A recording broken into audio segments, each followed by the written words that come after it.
교육부가 최근 논란이 된 이른바 킬러 문항의 구체적인 사례를 공개하면서 사교육비 경감 대책을 발표했습니다.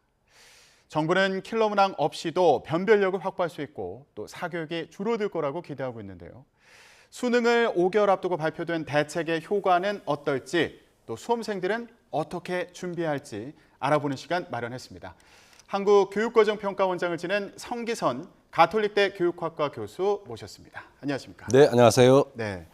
자, 교수님. 일단 어제 정부에서 최근 3년치 수능의 킬러 문항 네. 22개 네. 공개를 했습니다. 자, 교수님 보시기에 좀 어떤 특징이 있다고 생각되시던가요? 네, 이 수능에 관련된 문항들은 그 시험 치고 나면은 바로 공개를 하고 파일로 이제 탑재를 하죠. 그래서 이제 다 기존에 공개된 문항들인데 예. 지금 여기 발표하는 내용을 보면은 국어, 영어, 수학, 과학 영역에서 교육과정 범위를 넘어서거나 또는 여러 가지 역량들을 종합한 문항이다 또는 추상적이다 이런 얘기를 하는데요. 물론 일반인들이 보기에는 쉽지 않습니다만은 학생들의 시각에서 볼 때 충분히 초고난도 문항이 나올 거라고 예측하고 준비한 학생들은 그만큼 준비를 하고요. 그렇지 않은 학생들에게는 사실은 초고난도 문항은 시간적인 어떤 문제 때문에 배제도 하고 그렇기 때문에 어려운 건 당연하다. 또 예. 수능이 갖고 있는 기본 특성상 난도가 초고난도부터 저난도까지 분포를 하도록 되어 있습니다. 그러니까 그러한 쪽에서 초고난도 문항만 22개를 이제 발표를 했는데 나름대로 뭐 그 수능 자체가 쉬워야 된다라고 하는 그 입장에 대해서는 충분히 공감합니다만은 현재 약속되어 있는 수능 제도 안에서는 이러한 문제가 나올 수밖에 없다라고 저는 말씀드리고 싶습니다. 지금 수능 제도 하에서는 이런 문제가 나올 수밖에 없다. 네. 어떤 부분 지적하시나요? 이게 이제 교과 과정 바뀌냐 아니냐를 가지고 지금 논란을 하고 있는데요. 그렇죠. 사실은 교과서 아니냐 바뀌냐와는 이야기가 좀 다릅니다. 교과 과정이라고 하는 교육 과정이라고 하는 것은 학생들이 성취하기를 기대하는 그 성취 기준들이 제시되거든요. 거기에 따라서 교과서가 만들어지고 하는 건데 사실 이 성취 기준에 따라서 대학에서 수학할 수 있는 능력을 측정하기 위해서는 교과서 범위 밖에 있는 지문들도 들어오는 거죠. 예를 들어서 우리가 비문학 지문들이 어렵다고 얘기하는데 예. 그러한 지문들을 읽고 학생들이 사고력을 측정할 수 있는 그런 평가 문항을 구성하도록 합니다. 예. 특히 이제 좀 더 어렵게 느껴지는 부분이 EBS 교재와 70%또 50% 연계를 하도록 정책이 결정되어 있습니다. EBS 수능 특강 교재를 보면은 난도가 굉장히 높은 비문학 지문들이 많이 있거든요. 예. 그게 교과서 밖이라고 얘기를 하고 교육과정 밖이라고 얘기하면은 사실은 지금까지 유지되어 왔던 이 사교육 경감을 위한 EBS 연계 정책 자체가 문제가 되는 겁니다. 그래서 그런 혼돈은 없으면 좋겠다는 생각을 합니다. 그런데 여기에서 또 드는 생각이, 그러니까 일단 정부는 교과 과정 밖에서 문제가 나오는 경우에 이제 방점을 찍고 이런 부분을 없애 나가겠다 이런 네, 입장인 네, 거잖아요. 그래서 저도 문제를 좀 봤더니 이게 단순히 학교에서 배운 지식을 배경으로 이제 문제를 풀 수 있는 게 아니라 추가적인 배경, 그러니까 예를 들면 뭐 대학에서 배우는 그 수식이라든가 아니면은 지금 뭐 공통 과정인데 일부 선택 과목에 나오는 수식을 알아야지 풀 수 있는 문제라든가 국어 영역인데 뭐 과학과 관련된 그런 어떤 사전 배경이 있으면 풀 수 있는 문제라든가 자 이런 문제들이 나와서 이거 미리 이런 그 지식에 대해서 습득하고 있는 경우에는 쉽게 풀 수 있고 그렇지 않은 경우에는 이제 현장에서 이해를 해야 되는 그런 문제가 생기잖아요. 이게 과연 공정한 것인가? 왜냐하면 이런 지식을 스스로 습득한다기보다는 이제 학원에 의지해서 습득을 해야 되는 경우가 많기 때문에 이런 부분을 좀 지적하는 것으로 보입니다. 이게 이제 학력고사는 이제 그 교과 지식을 묻는 그 시험이었다면은 대학 수학 능력 시험은 대학에서 수학할 수 있는 능력을 측정하는 시험이 이제 특성이거든요. 그래서 교과서 내에 있는 또는 학교 안에서 다루는 지문만 다루는 것이 아니라 사실은 다양한 지문들을 다루는데 이제 그 범위가 너무 넓어지면은 그러한 비판을 받으니까 주로 지금 얘기하는 초고난도 문항들은 교과서와 그다음에 수능 그 특강 EBS 교재에서 나옵니다. 그리고 이 사전 지식이 있어야 된다라고 하는 문항들의 경우에는 사실 밑에 그 각주를 달거나 해서 새로운 생소한 용어들에 대한 설명도 하고 그래요. 근데 그게 이제 조금 어긋난 문항들이 있을 수 있습니다만 그거는 출제할 때 좀 더 엄격하게 해야 되고요. 예. 선택 과목에 있는 과목을 알아야만 공통 과목을 푼다 이런 부분도 조심해야 된다는 건 분명합니다. 근데 큰 틀에서 보면은 수능에 나오는 문항 자체가 사실은 교육과정 범위 안에 있다고 하는 것을 평가원에서는 문항 하나하나가 어떤 성취 기준이 있고 어디에 출제 근거인지를 다 밝히면서 물론 그게 이제 대외적으로는 공표되지 않지만은 문항을 만들 때는 그걸 다 만들고 있거든요. 그래서 평가원에서 자의적으로 교과 밖에 있는 걸 사교육과 연계를 해서 한다. 이것은 굉장히 잘못된 인식이고 지금까지도 법에 따라서 교육과정 범위 안에서 내려고 하고 한 명이 내고 두 명이 내고 이게 아니거든요. 출제와 검토위원들이 약 5,600명이 들어가서 예. 집단 창작을 해나가는 과정이기 때문에 그런 우려들을 불식시키기 위해서 무척 많은 노력을 해왔습니다. 네네. 근데 뭐 각주 달린 문제를 저도 이제 이번 기회에 최근 수능 그 문제들을 네. 좀 봤습니다만 각주가 달려 있어도 일단 각주를 보고 이 이론을 좀 이해를 해야지 문제를 풀 수 있는 경우가 있어요. 만약에 이렇게 접근하면은 시간 내에 이 수능 시험을 제대로 보기가 어렵겠다 이런 생각 좀 들더라고요. 그래서 이제 이 수능에 특히 이제 국어 같은 영역은 어릴 때부터 독서 능력이 굉장히 중요하다고 우리가 얘기하거든요. 그러니까 시험 준비를 위해서 뭐 문제집만 풀어가지고는 절대 그 좋은 성적을 얻을 수가 없다. 그게 학원에 의존해야 되느냐? 물론 학원에서 더 많은 걸 가르쳐 주니까 그렇다고 하지만은 사실 학교 교육을 통해서 또 개인의 노력을 통해서 풍부한 독서 능력을 측정하는 부분이기 때문에 그러한 사교육과 연관 때문에 이 초고난도 문항 낸다라고 하는 것은 사실은 좀 잘못된 해석이라고 저는 생각합니다. 의도는 그렇지 않더라도 사교육 그 학원에 가면은 이제 다양한 그런 배경 지식이라든가 아니면 관련된 문제를 만들어서 제공을 하다 보니까 이제 기대는 심리가 있지 않을까 이런 생각이 들기도 하는데 네. 자 그러면 중요한 게요. 이런 배경 지식이나 고차원적인 지식이 이제 필요한 문제가 나온다 이런 전제가 계속 유지가 된다면 이제 사교육 시장이 계속 활성화될 거다. 그러니까 학생들도 사교육에 계속 의지하게 될 거다. 이제 이 부분을 우려하면서 이런 문제를 내지 않겠다 이렇게 선언을 한 것으로 보이는 그런 네. 상황인데 네. 그렇다면 여기서 또 궁금한 게 문제 그러면 어떻게 내야 되는 거지? 지금 말씀하신 것처럼 변별력이 필요하다는 거잖아요. 그래서 초고난도 문제가 필요하다는 건데 그거 어떻게 해야 된다 보세요? 저도 사실은 이제 평가원장을 하면서 4번의 수능을 관장했는데 계속 강조를 했습니다. 너무 어렵게 내면 안 되겠다. 그러니까 초고난도 문항을 좀 줄이자. 줄이면은 그 이제 풍선 효과가 일어난 거죠. 위에 게 내려오면은 그 고난도, 그 다음 단계에 있는 고난도 문항 이것을 문항 숫자를 늘릴 수밖에 없습니다. 왜 그러냐면은 수능 자체는 상대 평가입니다. 그리고 등급 컷이 분명히 있어야 되고 정상 분포 곡선에 가깝게 학생들의 정답률이 나와줘야 되거든요.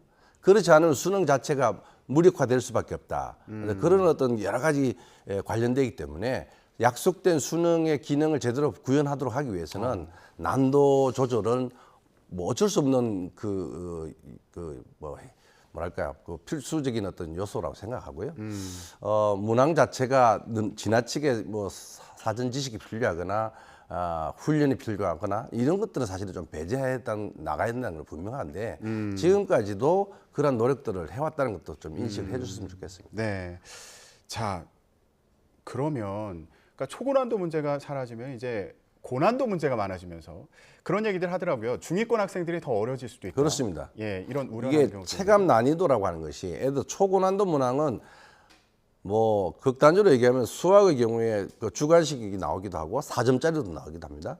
그런 초고난도 문항 하나를 풀 수 있느냐 없느냐가 굉장히 많은 시간이 요구되고 그건 훈련이 필요하잖아요. 예. 그래서 많은 학생들은 그 문항들을 풀지를 않습니다.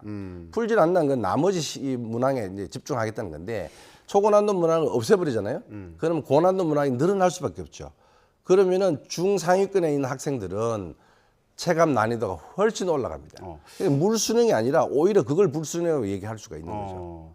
그러면 물론 뭐 초고난도 문제를 이제 포기하는 학생들도 있겠지만 어쨌든 초고난도 문제로 인해서 이거 좀 사교육에 너무 많이 의지를 해야 되는 거 아니야. 그리고 이게 사전 지식이 많이 필요하다 보니까 좀 공정하지 않다. 이런 지적이 있는 것도 사실이니까 이거를 좀 보완을 할 필요도 있을 텐데 교육 과정에서 그러니까 학교에서 배우는 그 내용을 바탕으로 초고난도 문제를 만들 수는 없는 겁니까? 이 부분에 대한 고민도 좀 필요할 것 같아요. 아니, 그러니까 이 초고난도 문항이라고 하는 게 이제 뭐 교육과정 밖이 아니라고 분명히 말씀드렸고요.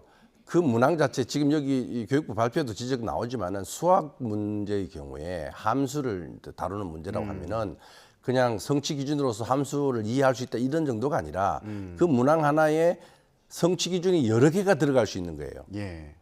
그러니까 다양한 역량을 갖추어야만 문항을 풀 수 있는 게 난도가 올라가는 거죠.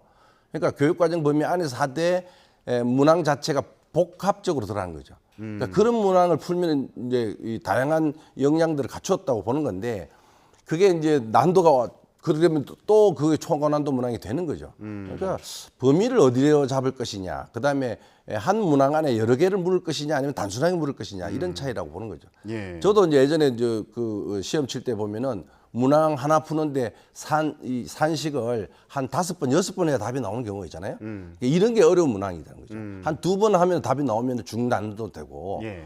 그러니까 그 하나 문제 푸는데 굉장히 복잡한 과정을 다 거쳐줘야만 나오는 문항을 줄이겠다. 그럼 교육과정 범위 안에서도 충분히 이렇게 할 수 있는 거예요. 근데 그런데 결과적으로 보면 그게 또 초고난도 문항이 된다면은 지금의 이제 비판의 지점은 교육과정 바깥이 아니더라도 초고난도 문항을 낼 수 있다 이렇게 돼야 되는데 초고난도 문항 자체를 없애겠다고 하면은 수능의 변별도가 굉장히 위험한 상황으로 가죠. 그러니까 정부에서도 지금 초고난도 문제를 안 내겠다 이런 입장을 밝혔는데 그게 방점을 찍는 부분이 교과 과정 밖에서 그렇죠. 나오는 네. 예, 그런 경우에 이제 없애도록 하겠다. 이게 이렇게 또 사교육하고 확실해져야 연계가 된다는 돼 거죠. 있다는 얘기잖아요. 그러니까 그 부분은 동의를 하지만은 초고난도 문항 자체가 없어지는 순간 수능이 갖고 있는 9등급 기본 체계가 예. 와해될 수밖에 없습니다. 예. 자, 그렇다면 시청자 여러분들은 이 부분이 가장 궁금할 것 같아요. 지금 수능이 이제 5개월 남지 않았습니까? 네. 고3 수험생들 같은 경우에 어떻게 준비를 해야 되냐. 이 부분 고민이 될 것 같은데 어떻게 하는 게 좋을까요? 뭐 지금까지 공부하는 방식과 큰 차이 없이 가야 될 것 같고요. 기본적으로 지난 3월 말에 교육부가 발표했던 그 평가원에서 발표했던 수능 기본 계획이라는 게 있어요. 그 틀에서 크게 벗어나지 않았으면 좋겠다. 물론 초고난도 문항을 줄인다고 하는 것 뭐 동의하고요. 그다음에 고난도 문항이 늘어날 수밖에 없다. 그러면 그 상황에서 학생들 입장에서는 큰 변동이 없는 거예요. 만약에 초고난도 문항 준비한 학생들이면은 그만큼의 역량을 가지고 고난도 문항을 풀 수 있거든요. 그리고 중상위권에 있는 학생들도 사실은 지금까지 공부하는 방식보다는 뭐 쉽게 공부해야 되느냐 그렇지 않습니다. 수능은 기본적으로 변별을 위한 목적이 일차적으로 있기 때문에 지금까지 하는 교육 공부 방식에서 큰 변화, 혼돈을 해서는 안 된다고 저는 생각합니다. 그러면 이게 뭐 수능의 변별력을 갖추기 위해서 이제 정부나 평가원에서도 노력을 하겠습니다만 지금 나오는 우려 중에 하나는 수능이 만약에 지금 초고난도 문항을 없애겠다고 했으니까 변별력이 만약에 조금 사라지게 된다 이런 네. 부분이 좀 약화된다면 대학별 고사 그러니까 뭐 논술 시험이라든가 구술고사라든가 이런 부분이 강화되는 거 아닌가? 그래서 이 부분이 지금 초고난도 문항처럼 좀 교과 밖에서 나오는 거 아니냐 이런 걱정을 하는 경우도 있던데요. 뭐 교육부에서 지금 저 대학별 고사의 경우에도 그런 뭐 교과 과정 바깥에 있는 좀 어려운 문제들은 가능한 한 출제 안 하도록 통제하겠다고 얘기를 하죠. 근데 이제 지금은 올해는 애들 정시와 수시 또는 여러 가지 전형이 벌써 정해졌기 때문에 그 전형 자체가 더 늘어난다 줄어든다는 얘기를 할 수 없는 거고 아마 이후에는 대학에서도 이 정시에 대한 신뢰가 부족하기 때문에 대학별 고사를 더 늘려야 되겠다라는 움직임이 있을 수 있습니다. 그 말은 지난 2018년, 19년도에 진행되었던 그 공론화 과정을 통해서 정시를 좀 확대해 달라. 그게 교육의 공정성에 대한 방향이다라고 하는 공론화위원회 결론에 따라서 수도권 대학들도 지금 한 30-40%까지 올라와 있잖아요. 정시 확대 비율이. 정시는 확대를 했는데 수능의 이 기능들이 축소돼 버렸다? 이것도 모순이 일어나죠. 예. 그러니까 이런 부분들을 잘 고려하면서 향후 중장기적인 대입 제도에 대한 방향들을 잡아줘야 되고 원래 예상했던 그 방향들은 조금은 큰 흔들림 없이 갔으면 좋겠다는 게 저는 개인적인 생각입니다. 예. 수능 초고난도 문항과 관련해서 저희가 이제 방송 시작하기 전에 얘기를 나눌 때 그런 왜 초고난도 문항이 이제 이렇게 늘어나게 되는지에 대해서 좀 지적을 해주셨는데 네네네. 영어가 이제 절대 평가고 또 그러다 보니까 국어와 수학 부분이 좀 어려워지는 이제 그런 예. 배경이 있었다고 말씀해 네네. 주셨잖아요. 이런 수능 그 출제 경향, 수능의 어떤 구조적인 부분에서도 좀 바꿀 필요가 있다고 보시는 거예요? 네, 수능이 지금 갖고 있는 그 9등급에 대한 그 상대평가, 뭐 한편에서는 절대평가로 바꾸자는 얘기를 쭉 했는데 지금 절대평가하는 거는 영어와 한국사 정도가 되죠. 나머지는 상대평가이기 때문에 어렵게 내든 쉽게 내든 4%, 7%, 11%, 그리고 4등급까지가 전체의 40%가 들어가도록 이게 딱 틀이 정해져 있단 말이죠. 예. 그럼 이 틀 자체를 바꾸지 않고 이 구조를 바꾸지 않고 문항을 쉽게 낸다 어렵게 낸다 이 논의를 하게 되면은 뭐 사실은 좀 잘못됐다고 생각되고요. 그러니까 앞으로 수능제도, 입시제도를 개편할 때는 이러한 등급의 그 간격을 좀 줄인다든지 아니면 또 다른 방식을 통해서 문항의 난도를 좀 줄이면서 사교육 의존도를 줄일 수 있고 예. 공교육을 강화하고 그렇게 해나가는 방향을 잡아줘야 되고 또 하나 더 고려할 것은 2028학년도부터 시작되는 대입제도는 지금 고등학교에서 2025학년도부터 본격 실시하는 고교 학점제, 예. 고교 학점제는 선택 과목이 굉장히 늘어납니다. 그러면 지금과 같은 수능 시스템이 유지될 수가 없다고 저는 판단해요. 그럼 수능에 그 굉장히 질적인 변화가 일어날 텐데 그쯤 되면은 그 내용 지금 고민들을 담아야 된다고 생각하는데요. 그게 데드라인이 내년 2월 말까지입니다. 그러니까 대입 4년 예고제라는 게 고등교육법 34조에 정해져 있기 때문에 28학년도에 들어간 지금 중학교 2학년 학생들 이하는 새로운 대입제도에 들어가게 돼 있고 예. 그러려면 지금 남은 기간이 6개월밖에 안 남았습니다. 그러니까 올 말까지 국민들의 여론과 전문가들의 의견을 들어서 이 지금 갖고 있는 수능 제도의 문제점들을 좀 더 보완할 수 있는 방안을 마련하는데 사실은 집중해야 될 시기라고 봅니다. 예. 마지막으로요. 일단 이제 수능이 5개월밖에 남지 않았으니까 이제 다가올 수능에 대해서 얘기를 좀 해보도록 하겠습니다. 네. 앞서서 이제 초고난도 문항이 이제 사라지는 경우에 고난도 문제가 이제 늘어날 그런 부작용, 우려에 대해서 이제 말씀해 주셨잖아요.